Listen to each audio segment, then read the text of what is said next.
Latest updates ఎప్పటికప్పుడు పొందడానికి Big TV WhatsApp channel follow అవ్వండి. లింక్ డిస్క్రిప్షన్ లో ఉంది. ఈ నెల 21న అంతరిక్షంలో అసలేం జరుగుతుంది? ఎందుకని ఆ రోజున సూర్యునికి సుదూరంగా భూమి పయనిస్తుంది? ఇక నుంచి పగలు 8 గంటలు, రాత్రి 16 గంటలు ఉండనుందా? లేక ఆ ఒక్కరోజే అలా జరగనుందా? ఈ వింత ఓ అద్భుతం అనుకోవాలా? లేక ప్రపంచానికి ఓ అలర్ట్ అనుకోవాలా? అసలు వేసవికాలపు అయనాంతరం, శీతాకాలపు అయనాంతం అంటే ఏమిటి? దీనిపై పరిశోధకుల మాట ఏమిటి? ఈ విషయాలన్నీ తెలియాలంటే ఈ వీడియోను ఎక్కడా స్కిప్ చేయకుండా చివరి వరకు పూర్తిగా చూడండి.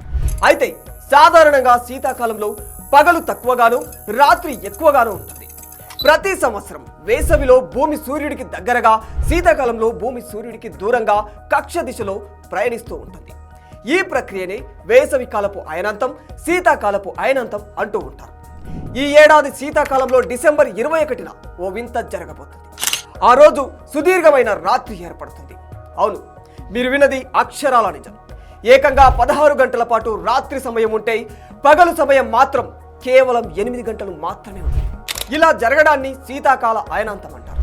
దీనినే ఇంగ్లీష్లో అయితే వింటర్ సోల్స్టైస్ అని చెబుతూ ఉంటారు శాస్త్రవేత్తలు. శీతాకాలపు అయనాంతం ఏర్పడే రోజున భూమి సూర్యుడికి దూరంగా ఉంటుంది. ఆ రోజున భూమి ధ్రువం వద్ద 23.5 డిగ్రీల వంపులో ఉంటుంది. ఈ సహజ మార్పు కారణంగానే 2024 డిసెంబర్ 21న అత్యంత తక్కువ సమయం పగలు ఉంటుంది. దీంతో సూర్యకాంతి 8 గంటలు, చంద్రుడి కాంతి 16 గంటలు వరకు ఉంటుంది. భూమి తన కక్షం వైపు తిరిగే సమయంలో దక్షిణ అర్ధగోళంలో భూమి సూర్యుడి మధ్య దూరం చాలా ఎక్కువగా ఉంటుంది. దీనినే భౌతిక శాస్త్ర పరిభాషలో చెప్పాలంటే ఆ రోజు భూమి సూర్యుడి మధ్య దూరం గరిష్టంగా ఉంటుంది.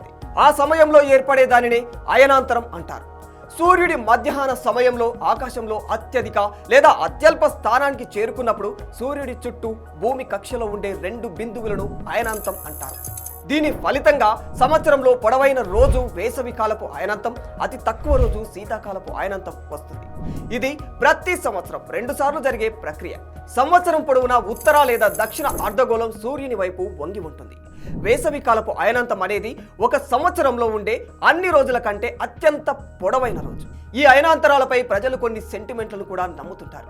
ముఖ్యంగా శీతాకాలంలో ఏర్పడే అయనాంతంపై చాలా దేశాలలో ప్రజలు పలు రకాల నమ్మకాలను పాటిస్తూ ఉంటారు. చైనాతో పాటు ఇతర తూర్పు ఆసియా దేశాలలో బౌద్ధ మతంలోని యంగ్ శాఖలకు చెందిన ప్రజలు ఐక్యత, శ్రేయస్సుకు ప్రతీకారంగా నమ్ముతూ పలు కార్యక్రమాలు జరుపుతుంటారు. ఉత్తర భారతదేశంలో శ్రీకృష్ణుడికి నైవేద్యం సమర్పించి గీతా పారాయణం చేస్తారు. ఆంధ్ర, తెలంగాణ, రాజస్థాన్తో పాటు పలు ప్రాంతాల్లో పుష్యమాస పండుగను ఘనంగా జరుపుకుంటూ ఉంటారు ప్రజలు. సూర్యుడి ఉత్తరాయణ ప్రక్రియ శీతాకాలపు అయనాంతం నుంచి మొదలవుతూ ఉంటుంది. అందుకే మన దేశంలో దీనికి ప్రత్యేకమైన ప్రాముఖ్యత ఉంది. దీని గురించి ఎవరెన్ని మాట్లాడుకున్నా వాస్తవానికి భూభ్రమణంలో సూర్యుడు భూమి మధ్య దూరం ఏడాదిలో ఒక్కసారే పెరగడం, తగ్గడం జరుగుతూ ఉంటుంది.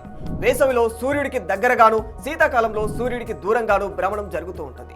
అయితే ఈ శీతాకాలపు అయనాంతం ఏర్పడే రోజు తేదీ ప్రతి ఏటా మారుతూ ఉంటుంది. కానీ ఖచ్చితంగా డిసెంబర్ 20 నుంచి 23 తేదీల లోపు మాత్రమే వస్తూ ఉంటుంది.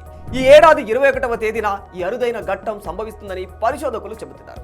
దీంతో సూర్యకిరణాలు అత్యల్పంగా భూమికి చేరుతాయి. ఈ కారణంగా ఆ రోజు ఉష్ణోగ్రతలలో మార్పులు సంభవించి దేశవ్యాప్తంగా కనిష్ట ఉష్ణోగ్రతలు నమోదయ్యే అవకాశం ఉంటుంది.